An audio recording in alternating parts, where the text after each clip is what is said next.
Welcome back to the channel, lovers of dark romance and supernatural intrigue. And if you're new here, hit that subscribe button because what you're about to hear will have you coming back for more. Today, we're diving into a world where three ruthless Lycan Kings meet their match in a sassy human nurse who has no idea she's about to become their salvation or their destruction. This is Three Kings, One Fate, and I promise you, by the end of this episode, you'll be desperate to know what happens next. Let me tell you about the night.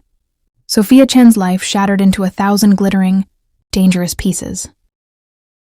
The fluorescent lights hummed their mechanical lullaby through the corridor of Mercy General Hospital's 4th floor. Sophia Chen pressed her fingertips against her temples, willing away the headache that had been building since hour 12 of what was supposed to be a simple double shift. Her sneakers squeaked against linoleum that smelled of bleach and broken promises, and somewhere in the distance, a heart monitor beeped its steady reassurance that at least someone was still breathing normally. She wasn't. Her lungs felt tight, compressed by something she couldn't name. The air tasted metallic, like pennies dissolved on her tongue, and that wrongness made her skin prickle with awareness. 16 hours she'd been here. 16 hours of IVs and bedpans. And Mrs. Patterson in 4C complaining that her jello wasn't the right shade of red. Sophia had earned her exhaustion honestly, worn it like a badge she'd never wanted but carried anyway. The lights flickered, once, twice, then darkness swallowed the hallway whole. Her heart kicked against her ribs. Emergency lighting should have engaged immediately, bathing everything in that sickly red glow that made everyone look like extras in a horror film, but nothing happened. The blackness pressed against her eyes, thick and suffocating, and the silence that followed felt deliberate, calculated. Sophia's hand found the wall, her fingers tracing the cool surface as she moved forward. The backup generators were 2 corridors away, past the supply closet and the staff lounge where someone had left a half-eaten tuna sandwich that had been staging. A biological rebellion for 3 days. She knew this hospital, like she knew the scar on her left knee from a childhood bike accident. Intimately, painfully, without question. But tonight, the familiar felt foreign. Her breath came faster. The darkness seemed to pulse with its own heartbeat. Or maybe that was hers, thundering so loud she couldn't tell the difference. 20 steps to the corner. Turn left, 30 more to the generator room. Easy, simple, nothing to worry about except the scent hit her first. Pine and smoke and something darker, richer, like aged whiskey in winter nights. It curled into her nostrils, invaded her senses, made her stop mid-step because that smell didn't belong here, not in this hospital that reeked of antiseptic and desperation.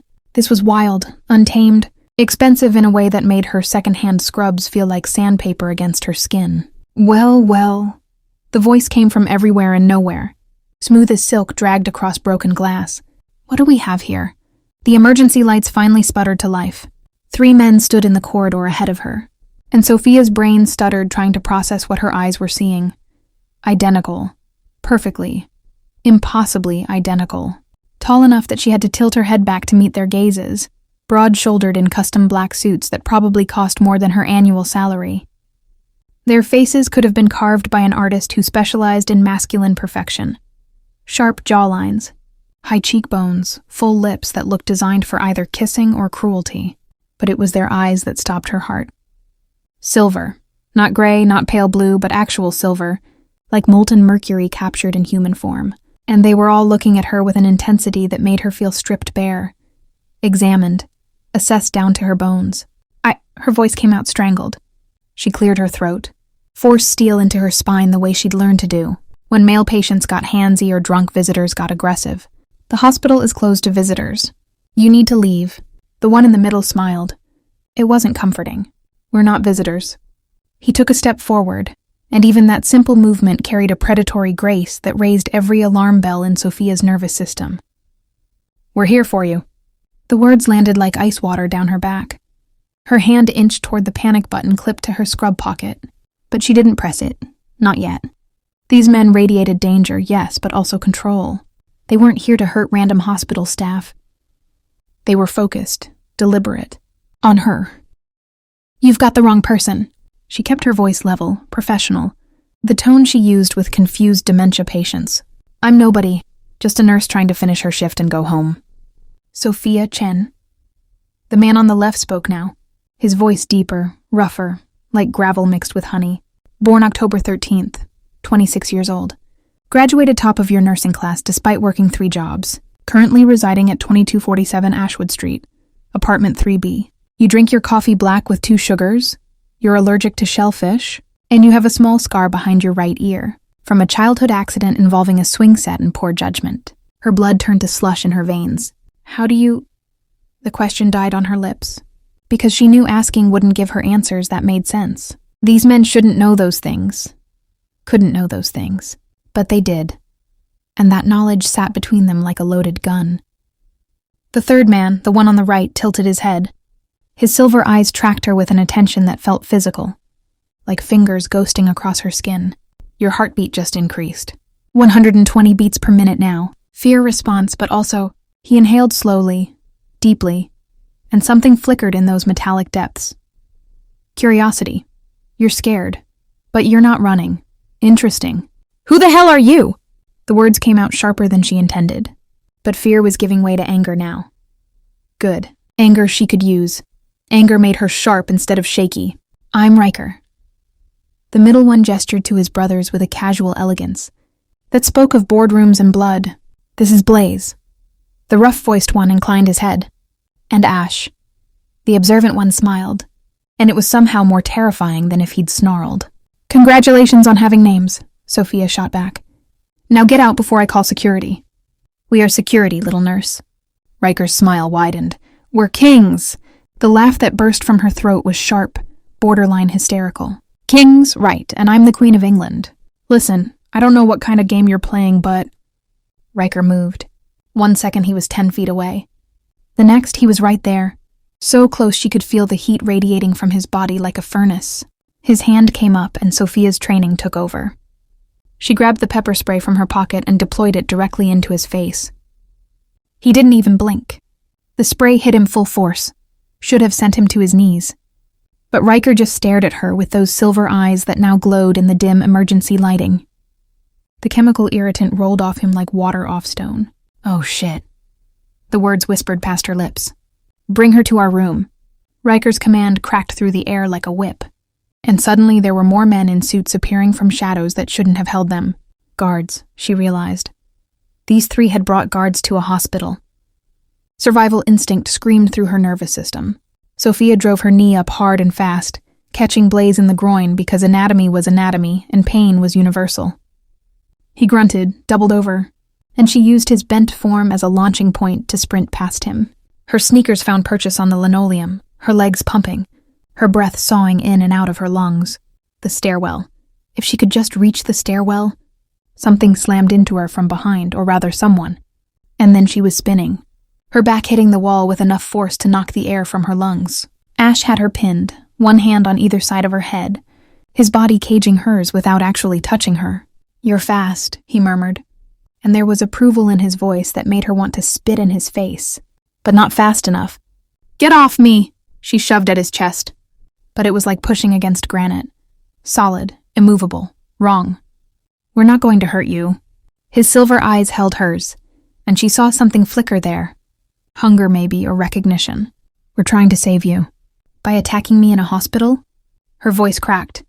By stalking me? By claiming what's ours. Ryker was there again, recovered from the pepper spray that should have incapacitated him. His hand reached for her wrist, and the moment his skin touched hers, electricity arced between them.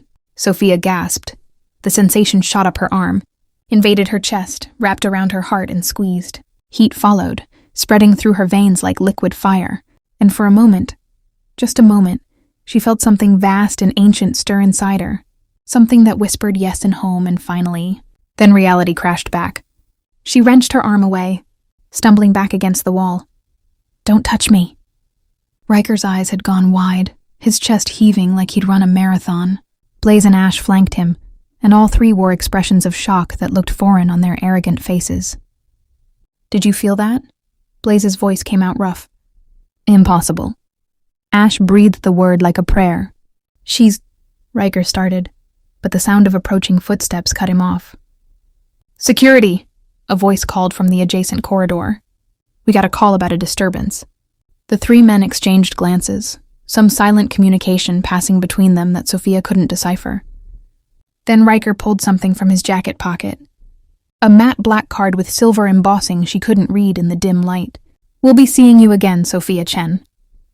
He pressed the card into her palm, and even that brief contact made her skin sing. Soon. Then they were moving, all three of them and their guards, disappearing down the corridor with impossible speed, not running, exactly, but gliding. Like gravity held them differently than it held normal people. Hospital security rounded the corner seconds later. Mike from the main desk, his hand on his radio, his expression concerned. "Miss Chen, you okay? We got reports of—" "I'm fine." The lie tasted like ash on her tongue. "Just some confused visitors. They're gone now." Mike swept his flashlight down the empty hallway. "You sure? You look pale." 16-hour shift. I'm allowed to look pale." She forced a smile that felt like breaking. "I'm heading out anyway. You good here?" He nodded, already speaking into his radio about the power situation, and Sophia didn't wait for him to finish. She walked to the staff locker room on legs that felt disconnected from her body, changed out of her scrubs with hands that trembled, and left through the back entrance because facing the main lobby felt impossible. The night air hit her like a slap, cold for October, sharp enough to make her lungs ache. She walked 3 blocks to her car in the employee lot, checking over her shoulder every few steps even though the street was empty.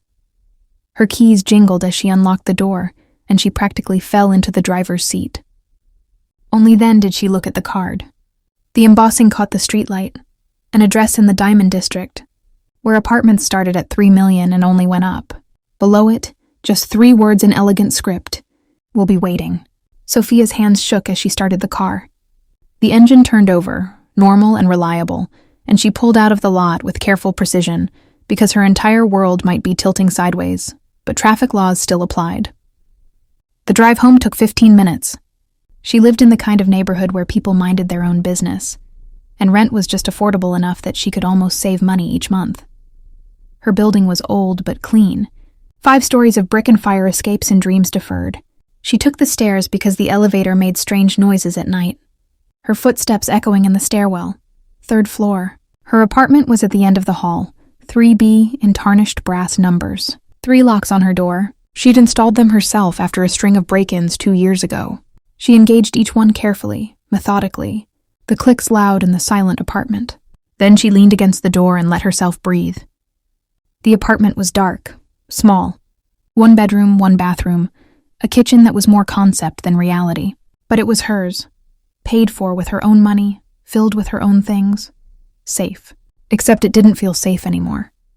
Sophia pushed off the door, flipped on the lights, and made her way to the kitchen. Tea. She needed tea, something normal and warm and soothing. Her hands still shook as she filled the kettle, and she cursed them for betraying her fear. Kings. They'd called themselves kings. Insane. Had to be insane. Except insane men didn't move like that. Didn't know things they couldn't possibly know. Didn't make her skin catch fire with a single touch. The kettle whistled. She poured water over chamomile and tried not to think about silver eyes. Her wrist tingled where Ryker had grabbed her. She pushed up her sleeve, expecting to see a bruise forming, but her skin was unmarked. Pale and smooth and completely normal except for the sensation of heat still radiating from that spot, pulsing in time with her heartbeat. 1 beat, 2, 3. The warmth spread up her arm. "No," she said it out loud, firm and final. "Absolutely not." She was overtired, stressed, hallucinating from too much caffeine and not enough sleep. Tomorrow she'd wake up and this would all make sense, or at least make less sense. Or maybe she'd realize she'd fallen asleep in the break room and dreamed the whole bizarre encounter. Sophia carried her tea to the couch, wrapped herself in the throw blanket her grandmother had crocheted, and pulled out her phone. She should call someone. Her best friend Maya, maybe, or her cousin Derek, who was studying psychology and might have insights into shared delusions. But her thumb hovered over the contacts and didn't press, because part of her, the part that felt that spreading warmth beneath her skin, the part that had whispered yes when Ryker touched her, that part didn't want to talk. That part wanted to understand. Her eyes drifted to her bag where the black card rested in the front pocket. "We'll be waiting." The The heat in her wrist pulsed stronger, matching the rhythm of her heart. And Sophia Chen realized with creeping certainty that her rules, stay invisible, trust no one, never get involved with arrogant men, had just been obliterated by 3 identical strangers who moved like predators and looked at her like she was prey. Or salvation. She wasn't sure which terrified her more. The tea cooled in her hands, forgotten, as that warmth spread deeper, burrowing into her bones like it belonged there, like it had always been there waiting for something or someone to wake it up. And in the Diamond District, in a penthouse that overlooked the city like a throne room, 3 Lycan Kings stood at floor-to-ceiling windows and felt the exact same heat burning through their cursed blood, leading them to one impossible, infuriating, absolutely essential woman. The hunt had only just begun. Sophia woke to sunlight stabbing through her cheap curtains, and the conviction that yesterday had been a caffeine-induced psychotic break. It had to be. 3 identical men with silver eyes didn't corner people in hospitals. They didn't move with impossible speed or shrug off pepper spray like it was room temperature water, and they definitely didn't leave behind business cards that seemed to pulse with residual heat when she'd foolishly checked her bag at 3 a.m, unable to sleep, her wrist still burning where one of them had touched her. She rolled out of bed, her body protesting the double shift with a symphony of aches. The heat under her skin disagreed. It had spread overnight, no longer confined to her wrist, but traveling through her veins like something alive and seeking. She pressed her palm against her chest, felt her heart beating steady and strong, and told herself this was just stress, anxiety manifesting physically. She'd seen it 100 times in patients, except patients didn't usually feel like they were burning from the inside out. Coffee. She needed coffee and a shower and maybe to call in sick because the thought of going back to Mercy General made her stomach twist. But bills didn't pay themselves and rent was due in 5 days. So she forced herself through her morning routine with mechanical precision.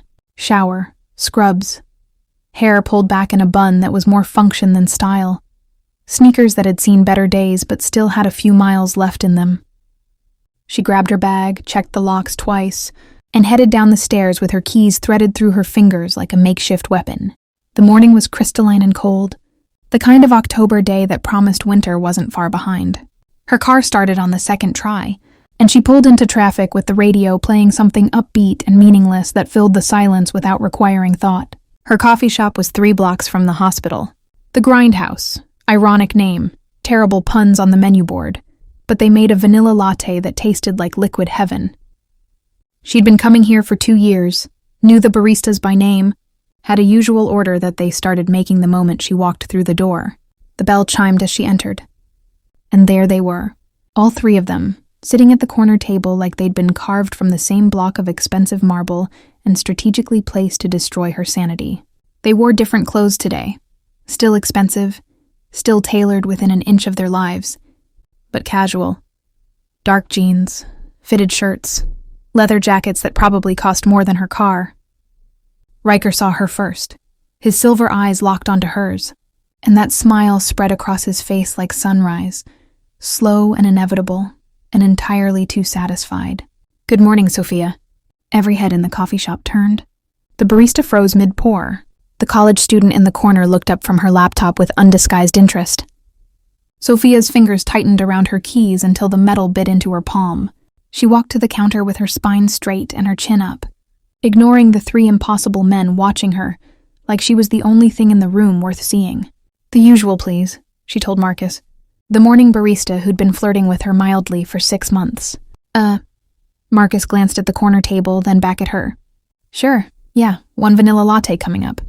She paid, dropped a tip in the jar, and stood by the pickup counter with her gaze fixed firmly on the espresso machine. Professional interest. That's what this was. Absolutely fascinating, the way the steam wand. "We're not going away." Ash's voice came from directly behind her, close enough that she could feel his breath against her neck. Her shoulders locked. "I don't know what you want." "Yes, you do." Blaze materialized on her other side, boxing her in without touching her. "You felt it, last night, the connection." "I felt nothing except the overwhelming urge to file a restraining order." She kept her voice low, conversational, even though her heart was trying to hammer through her ribs. "This is stalking. You realize that, right?"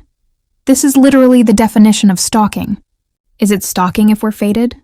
Ryker had joined them now, the three of them forming a triangle around her that made everyone else in the coffee shop fade into irrelevance. Fated, she turned to face him, and the movement brought her close enough to see the flecks of darker silver in his irises, like storm clouds in Mercury. You're insane. All three of you. Shared delusion. Folie à trois. I'm sure there's a psychiatric journal that would love to study you. His smile widened. Vanilla latte for Sophia, Marcus called, his voice cracking slightly. She grabbed her cup and headed for the door. They followed. Of course they followed. She could feel them behind her like a wall of heat and inevitability, and when she burst out onto the sidewalk, the cold air hit her face like a blessing. Leave me alone. She spun to face them, and they stopped immediately, maintaining a careful distance that should have been respectful, but felt more like predators giving prey the illusion of escape. I don't care who you think you are or what you think I am. I'm a nurse. I work. I go home. I pay my bills. And I do not have time for whatever psychotic break you're collectively experiencing. Psychotic break. Blaze repeated the words like he was tasting them. That's creative. Add it to the list. What list? The list of insults. Ash pulled out his phone, actually scrolled through something, and read aloud. Designer werewolves, cologne-soaked stalkers, Gucci nightmares, trust fund terrors. My personal favorite is aggressively groomed psychopaths. She stared at him. You're keeping a list of my insults? They're impressive. Ryker's expression held something that might have been admiration if it wasn't so infuriating. No one's spoken to us like that in, well, ever. Then everyone else has been too polite. She started walking toward the hospital, her latte warm against her palm. Consider this me being impolite. Fuck off. They laughed. Actually laughed, the sound rich and genuine and entirely too pleased. We can't do that, Blaze called after her. Then I'm calling the police. They won't help you, Ash said, matching her pace effortlessly. We own half this city. The words should have sounded like a boast. Instead, they landed like simple fact, and that was somehow worse. Sophia didn't respond.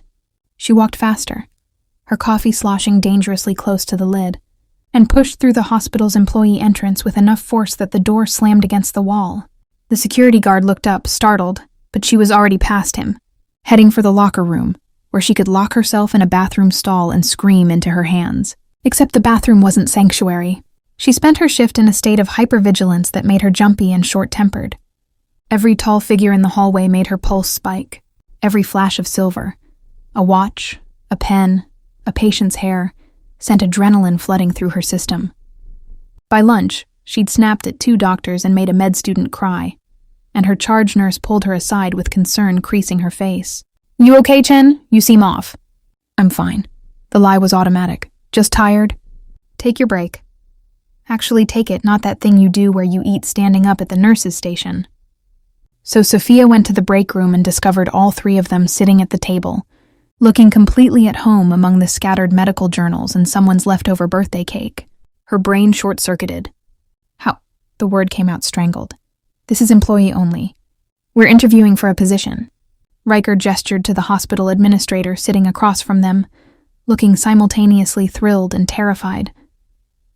Mr. Blackthorn here is considering a substantial donation to our new pediatric wing. Mr. Blackthorn, Sophia repeated flatly. That's us, Ash smiled.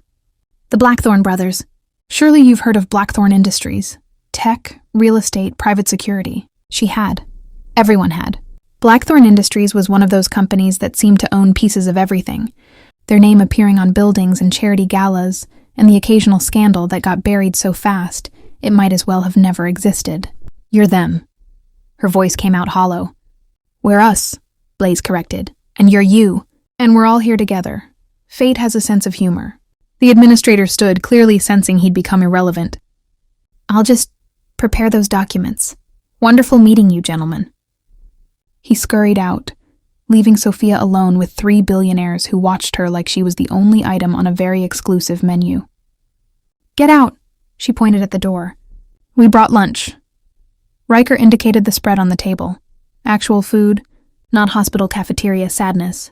but gourmet sandwiches and salads that probably cost more than her weekly grocery budget. You need to eat. I need you to leave. Can't do that. Ash leaned back in his chair, all casual elegance. Not until you understand what you are. I'm a nurse having the worst week of her life. You're Sanadora. Blaze said it with reverence that made her skin crawl. The healer, born once every 1,000 years, prophesied to save our kind from extinction. The laugh that burst from her throat hurt. Your kind. Right. And what kind is that exactly? They exchanged glances. Some silent communication passed between them, and then Ryker stood. He moved toward her slowly, hands visible, like approaching a skittish animal. We're Lycan, he said simply. Werewolves, if you prefer the common terminology. And we're dying. The world tilted sideways. Sophia's back hit the wall. She didn't remember moving, but suddenly distance seemed essential. You're insane. Watch. Blaze stood too, and his eyes, those impossible silver eyes, began to glow. Actually glow, like someone had lit candles behind Mercury. His fingernails lengthened into claws. Sharp and black and utterly wrong. And when he smiled, his teeth were too sharp, too many, designed for tearing. Her coffee cup fell from her hand. It hit the floor and exploded. Vanilla latte spreading across linoleum like accusation. Stop. The word barely made it past her lips. Blaze's features returned to normal, the glow fading, the claws retracting. That's what we are, what we've always been, and we need you. No. She shook her head, the movement jerky and desperate. No, this isn't real, this isn't... Your wrist is still burning, isn't it? Ash tilted his head, studying her with that unnerving intensity. Where Ryker touched you. The heat has been spreading all day. Into your arms, your chest. Soon it'll reach your core, and then you won't be able to deny what you are anymore. He was right. God help her, he was right. The heat pulsed under her skin like a second heartbeat, and even now it was crawling up her throat, making her feel feverish and strange. I don't believe you. But her voice wavered. You don't have to believe. Ryker moved closer, and this time she didn't retreat. You just have to feel. You felt it last night. That recognition, that certainty. Your soul knows what your mind is fighting. My soul, she repeated numbly, is bound to ours. His hand lifted, hovering near her face without touching. 3 kings, 1 mate. The prophecy is clear. And when we found you, when we touched you... It felt like coming home, Blaze finished, didn't it? Sophia's breath came in short, sharp gasps. Yes, a traitorous part of her whispered. Yes, it felt like home, like finding something she'd been missing her entire life, without knowing she was incomplete. I have to go. She pushed past them, her hands shaking so hard she could barely grip the door handle. I have patients, people who actually need help, real help. Not whatever psychotic fantasy this is. She fled into the hallway and made it exactly 3 steps before her charge nurse caught her. Chen, we need you in the ER. Multi-vehicle accident. All hands on deck. Professional training overrode panic. I'm there. The rest of her shift passed in a blur of blood and broken bones and the controlled chaos that came with trauma. She sutured a laceration on a teenager who'd been texting while driving. She helped set a compound fracture on a motorcyclist who kept asking if he'd still be able to ride. She held the hand of a woman who died anyway, despite everything they tried, and felt that death like a physical blow. By the time her shift ended, Sophia was numb, hollowed out. She changed in the locker room without really seeing what she was doing, collected her bag, and headed for the parking garage with her mind blessedly blank. The garage was dim, flickering lights that maintenance kept promising to fix. She heard them before she saw them. Footsteps, multiple sets, synchronized, echoing off concrete. And that smell. Pine and smoke and winter nights. They'd followed her. Again. I will scream, she announced to the empty garage, and then I will press charges. Please, Ryker's voice came from behind her car. Just give us 5 minutes. You've had hours, multiple hours, an entire day of harassment. 5 minutes, he repeated. And then we'll leave. We'll give you space, time to process. The offer was so unexpected that she actually stopped walking. You'll leave me alone? For tonight, Ash clarified, emerging from the shadows. We can give you tonight. It wasn't much, barely a reprieve. But Sophia was so tired, so overwhelmed, that even 12 hours of peace sounded like heaven. 5 minutes. She crossed her arms. Start talking. Ryker stepped into the light and Sophia's breath caught. His face was gray. Sweat beaded his forehead despite the cold. And when he shrugged out of his jacket, then unbuttoned his shirt with movements that looked painful, she saw why. The wound on his shoulder was horrific. Black.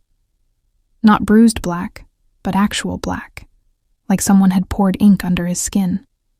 The flesh around it was necrotic, festering, spreading in tendrils down his chest and up his neck. It should have killed him. Whatever had done that should have killed him weeks ago. Cursed silver. His voice was tight with pain. From a rival Pax Alpha. Been killing me slowly for 6 months. Our healers can't touch it. Magic can't break it. Nothing works. Sophia's medical training kicked in automatically. You need a hospital, antibiotics, surgery. That's septic, you'll die, Blaze finished. Yes, that's the point of a curse. Curses aren't real. But she was already moving closer, her hands reaching out before her brain could stop them. Don't. Ash grabbed her wrist, the contact sending electricity arcing up her arm. If you touch it, the curse could transfer, spread to you. Then why are you showing me? She tried to pull away, but his grip was gentle and immovable. Because we're desperate, Ryker said simply. Because every Lycan seer from here to the coast has confirmed what we felt the moment we saw you. You're Sanadora, the healer, the only one who can save us. I'm a nurse, not a miracle worker. You're so much more than that. Blaze moved to her other side. You just don't know it yet. The heat under her skin pulsed in response to the wound, like calling to like. Sophia felt it building in her palms, making them tingle and burn. This was insane, impossible. She should walk away, get in her car, drive home and never look back. But Ryker was dying. She could see it in his eyes, feel it in the way he held himself like movement hurt. And despite everything, the stalking, the arrogance, the complete disruption of her carefully controlled life, she couldn't watch someone die when possibly she could help. If I do this, she heard herself say, if I try, you leave me alone. All of you. Permanently. If you do this, Ryker countered, you'll understand why we can't. She should have walked away. She should have run. Instead, Sophia Chen reached out and pressed her palm against the wound. The world exploded into light, golden light, pouring from her hand like she'd captured the sun and held it beneath her skin. It burned through the curse, dissolving the black like darkness meeting dawn. Ryker gasped, his body going rigid, and Sophia felt the curse fighting back. It had teeth, claws, consciousness. This wasn't just infected tissue. This was something alive and malevolent that didn't want to die. But her light was stronger. It flooded the wound, chased every tendril of darkness, burned it away until nothing remained but healthy pink flesh. New skin grew before her eyes. The healing so rapid it should have been impossible. Was impossible. Except it was happening. And she was doing it. And some part of her deep down wasn't even surprised. The light faded. Sophia stumbled backward, her legs going weak. Ash caught her before she hit the ground, his arms solid and sure, and she was too dazed to protest. Ryker stood before her, whole, healed, his skin unmarked except for a faint silver scar where the wound had been. He touched his shoulder like he couldn't believe it, his fingers trembling. Then all three of them dropped to their knees. Sanadora, they said in unison, their heads bowed. Our healer, our mate, our salvation. Sophia's brain tried to process what had just happened and failed spectacularly. I can't. You just did. Blaze looked up at her with something like worship in his silver eyes. You healed a curse that's been killing us for months. Do you understand what that means? It means I'm having a stroke. A very elaborate, very detailed stroke. It means you're Sanadora, Ash said softly. It means the prophecy is real, and it means we're bound to you now, whether you accept it or not. No. She shook her head violently. No, I'm going home. I'm going to sleep for 12 hours, and when I wake up, this will all make sense, or I'll be in a psych ward. Either option is better than this. She pulled away from Ash and walked to her car on legs that felt like water. Her hands shook so badly it took 3 tries to get the key in the lock. Behind her, she felt them watching, but they didn't follow, didn't try to stop her. She drove home in silence, her mind white noise and static. She parked in her assigned spot, climbed the stairs on autopilot, and stood outside 3B with her keys in her hand. She unlocked the door. The wrongness hit her immediately. The air was colder inside than outside, cold enough to see her breath. And it smelled wrong.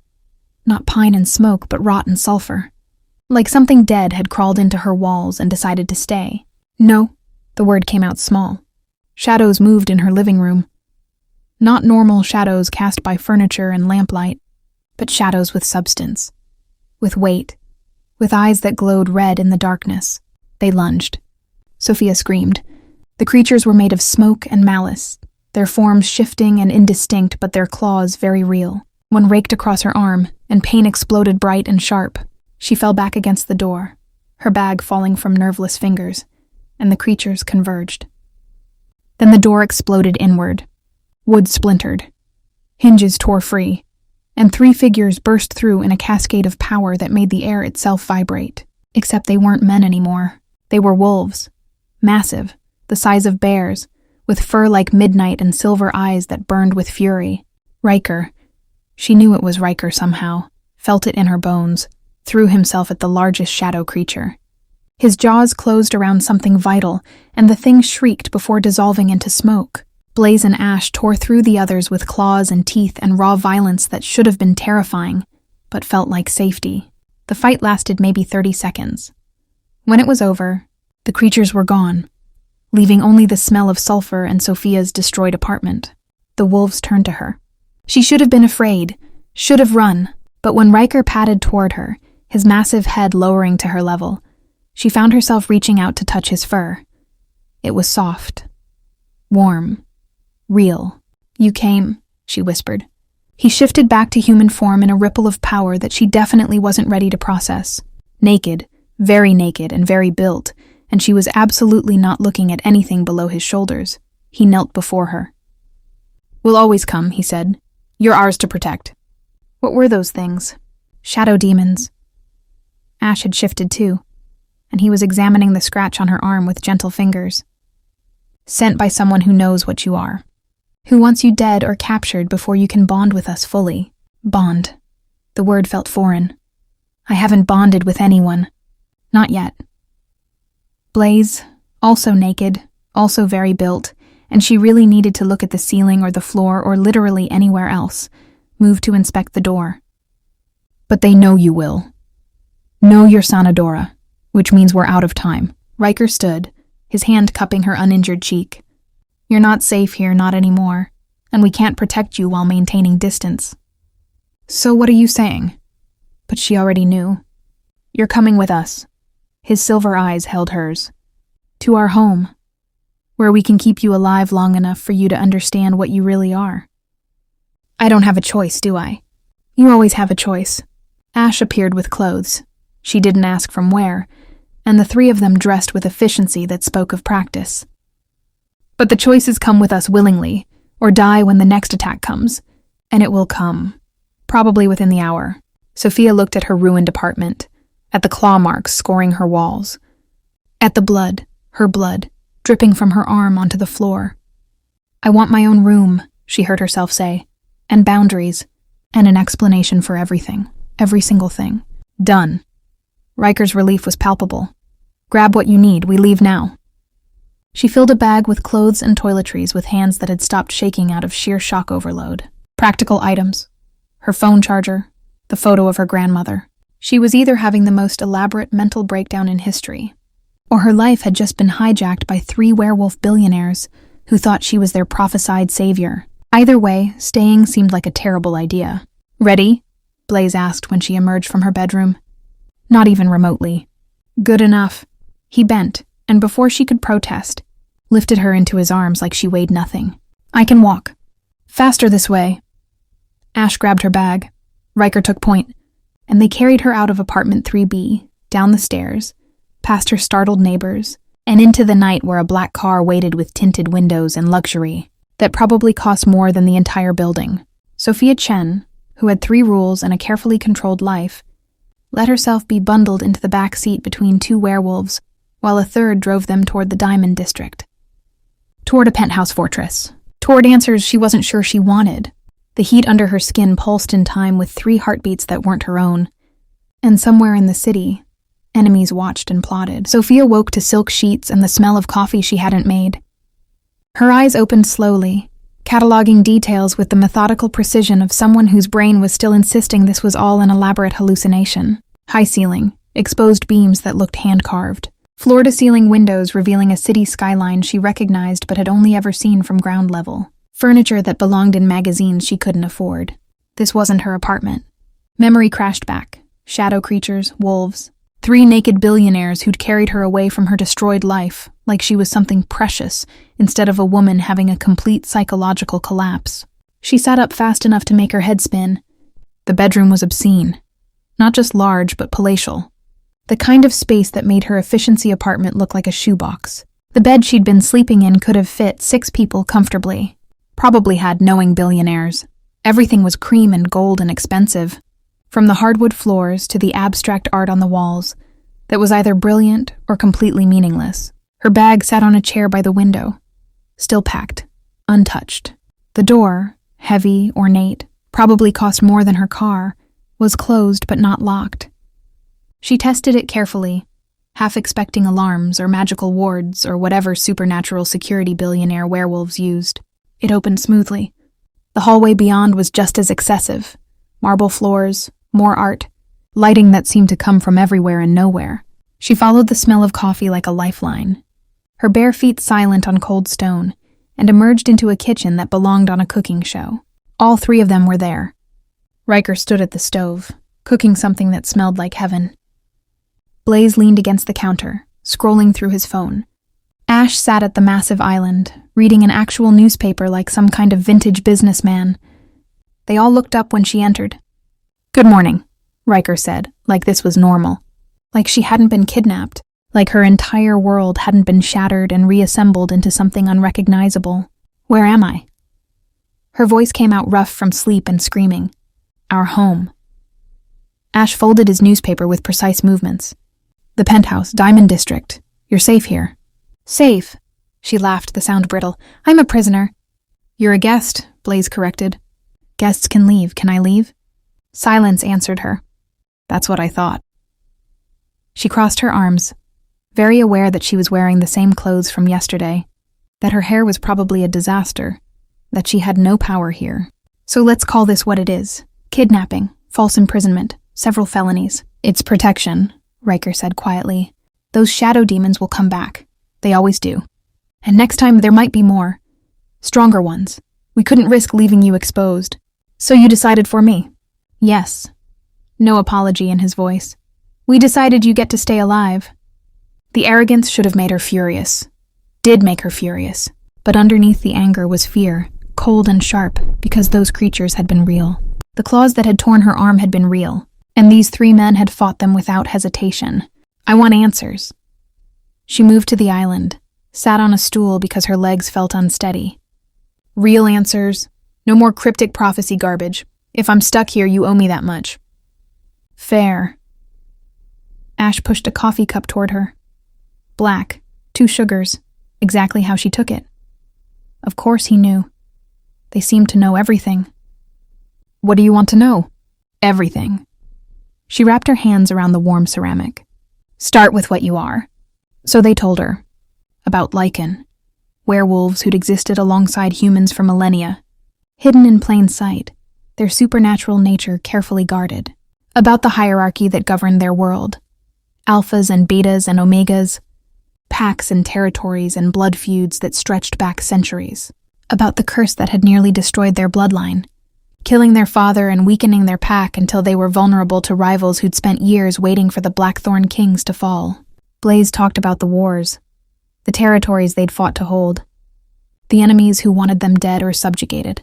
Ash explained the politics, the alliances formed and broken, the seers who'd prophesied a healer born once every 1,000 years, powerful enough to cure any ailment, strong enough to save or destroy kingdoms. Ryker described the moment they'd seen her, how every instinct had screamed mate, how the recognition had been instant and undeniable and completely overwhelming. "The mating bond," he said, his silver eyes holding hers, "isn't a choice. It's fate." Our souls recognized yours before we even spoke. And when you touched me, when you healed me, it confirmed what we already knew, that I'm this Sanadora person, that you're ours. The possessiveness in those 2 words should have terrified her. Instead, that traitorous warmth under her skin pulsed in response. I'm not yours. But her voice wavered. I'm not anyone's. I'm just Sophia, just a nurse who wants her boring life back. You were never just anything. Ash's voice was gentle. The family who raised you, they weren't your biological parents. They were guardians, Lycan who volunteered to hide you in the human world, to raise you as one of them so you'd be safe from those who'd use your power. The words hit like a physical blow. What? Your real mother was Lycan royalty. A healer herself, though not as powerful as you. She gave birth to you in secret and sent you away before anyone knew you existed. Saved your life by giving you up. Sophia's hands trembled around the coffee cup. You're lying. We're not. Ryker moved closer, his presence overwhelming. And deep down, you know it's true. You've always felt different. Always known something was wrong. The way you could sense when patients were dying before the monitors showed distress. The way wounds seemed to heal faster under your care. You attributed it to intuition, to good nursing, but it was always more. Stop. She stood abruptly, the stool scraping against marble. Stop telling me who I am, what I am. I get to decide that. Me, not prophecy, not fate, not 3 arrogant werewolves who think they own me because some seer said so. We don't think we own you, Blaze said. We know we're meant to protect you. I don't need protection. I need... What? What did she need? Her apartment was destroyed. Her job was probably gone after she'd vanished without explanation. Her entire identity was crumbling like sand. I need air, space, something that doesn't involve you 3 hovering like I'm going to break. The penthouse has a greenhouse, Ash offered. Top floor, private. You can go there. It was the closest thing to freedom she'd been offered. Sophia grabbed it. Fine. Where? He gave her directions, and she fled before they could offer to escort her. The penthouse was massive, floor after floor of obscene wealth, and she got lost twice before finding the elevator that led to the top level. The greenhouse was beautiful and dying. Glass walls revealed the sky, gray with approaching storm clouds. Inside, raised beds held plants that had clearly been neglected for months. Brown leaves, withered stems, soil so dry it had cracked. Something in Sophia's chest ached looking at them. She moved to the nearest bed without thinking, her hands reaching out to touch brittle leaves. They crumbled under her fingers, and that ache intensified into something almost like pain. Grow, she whispered. Please grow. The heat under her skin responded. It flooded down her arms, into her hands, pouring into the soil like she was made of light and life. The plants shuddered, roots dug deeper, stems straightened, leaves unfurled in brilliant green, and flowers bloomed in a cascade of color that should have taken weeks but happened in heartbeats. Sophia gasped, pulling back, but the damage was done. The entire greenhouse had come alive. Roses climbed the walls. Orchids opened like jewels. Even the dead herb garden sprouted new growth, filling the air with scents of basil and rosemary and lavender. Impossible, she breathed. No. Ryker's voice came from the doorway. Just Sanadora. She spun to find all 3 of them standing there, watching her with expressions she couldn't read. Hope, maybe. Reverence. Something that looked almost like fear. I didn't mean to, she said quickly. I just touched them and... You gave them life. Ash moved into the greenhouse, his fingers trailing over leaves that reached toward him. Something our gardener couldn't do in 6 months. You did it in seconds. This is your power, Blaze added. Healing, life, growth. It's who you are. No. She backed away from them, from the proof blooming all around her. This is insane. All of this. I can't be... 1 week? Ryker interrupted. That's all we're asking. Stay for 1 week. Let us show you this world. Teach you to control your power. Keep you alive while we hunt down whoever sent those demons. After that, if you still want to leave, we'll let you go. You'll let me go. She didn't believe him. We'll let you go, he repeated. You have our word. 1 week, Sophia. Give us 1 week. She looked at the greenhouse, at the impossible flowers blooming from her touch. Looked at 3 men who'd saved her life and kidnapped her, and were watching her like she was either their salvation or their destruction. 1 week to prove she wasn't special. Wasn't this Sanadora? Wasn't bound to them by fate or prophecy or anything except their delusion. 1 week, and then her life could go back to normal, except even thinking it felt like a lie. Fine, she heard herself say. 1 week? But I want my own space. My own room, and you 3 stay out of it unless invited. Agreed, they said in unison. The next 3 days passed in a blur of information and demonstration. They showed her the pack, wolves who bowed when she entered a room, who called her Sanadora with reverence that made her uncomfortable, introduced her to their world through carefully controlled exposure. A pack run under moonlight that she watched from the safety of the penthouse, their wolf forms beautiful and terrible as they raced through the forest, a demonstration of their speed and strength that defied physics, healers who confirmed her mark, the constellation of birthmarks on her lower back that apparently signified her gift. Sophia absorbed it all with the numb acceptance of someone whose reality had been thoroughly demolished.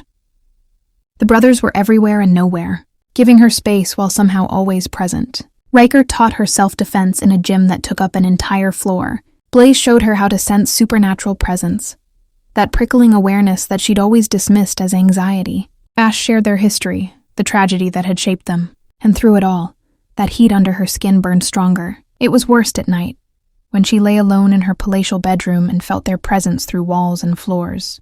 3 heartbeats that shouldn't be audible but somehow were. 3 souls that called to hers with increasing urgency. The mating bond, they called it. Still incomplete, still resistible, but getting harder to fight with every hour. On the 4th morning, Sophia woke to silence. Wrong silence, the kind that made her skin prickle with instinctive warning. She sat up slowly, reaching for her phone on the nightstand. It was gone. The door opened before she could process that. But it wasn't Ryker or Blaze or Ash standing in the doorway. It was a woman. Tall, elegant, with silver hair and eyes that glowed red instead of silver. She smiled, and it was full of knives. "Hello, Sanadora," the woman purred. "I've been looking for you for a very long time." Shadow demons poured into the room behind her, and Sophia's scream was cut off by a hand over her mouth that smelled like sulfur and death.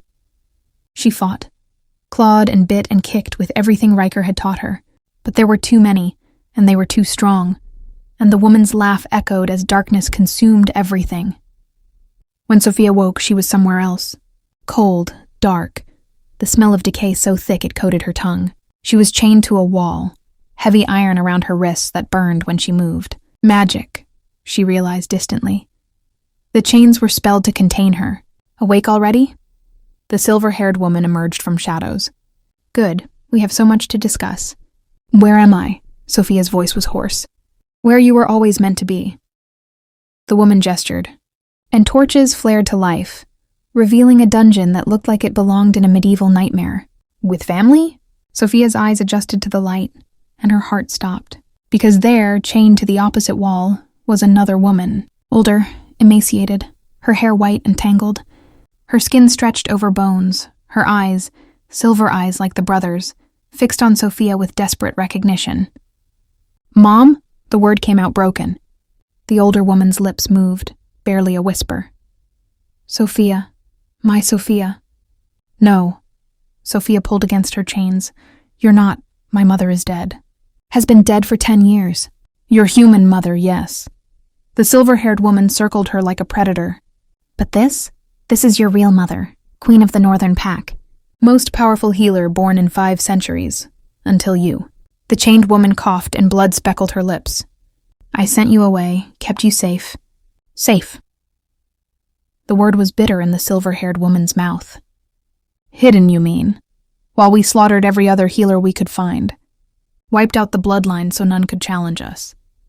But we kept this one alive. Useful, having a healer when you're building an empire. We used her to win battles, to keep our warriors strong, to conquer territories that should have been impossible." Horror crawled up Sophia's spine. "You've been torturing her. We've been utilizing her gift. But she's dying now. Finally, after all these years, her power fading, her soul ready to go wherever souls go when they're done being useful." The woman leaned close, her breath hot against Sophia's face. "Which is why we need you. Fresh, young, powerful. You'll take her place, serve our kingdom, heal our armies, win our wars." "I'd rather die." "Oh, you will, eventually, after decades of service. Just like Mommy Dearest here. She laughed. But first, you'll watch her fade, watch her soul slip away, and know that you're the only one who could save her, if only you weren't chained. Sophia looked at her mother, her real mother, impossible as it seemed, and saw death in those silver eyes. Saw acceptance, saw love. Don't, her mother whispered. Don't give them anything. Let me go. I can't. Tears burned down Sophia's cheeks. I just found you. I can't lose you. You're stronger than me. Always were. That's why I sent you away. So you could grow up free. So you could choose. Her mother's breathing was labored, each word a struggle. Choose right, daughter. Choose. Her words cut off in a gasp. Her body convulsed, and Sophia felt it. Felt her mother's soul starting to tear free from flesh. Felt the light inside her guttering like a candle in wind. No! She pulled against the chains hard enough that her wrists bled. The iron burned, magic searing her skin, but she didn't stop. Couldn't stop. No, no, no! Power exploded inside her. The chains cracked. Golden light erupted from her hands. And somewhere in the city, 3 Lycan Kings felt their mates' terror and fury through a bond that distance couldn't break. The hunt had begun, but would they find her before her mother's soul slipped away forever? Before Sophia had to choose between her power and her freedom, the light consumed everything, and in the darkness beyond, something ancient stirred and smiled.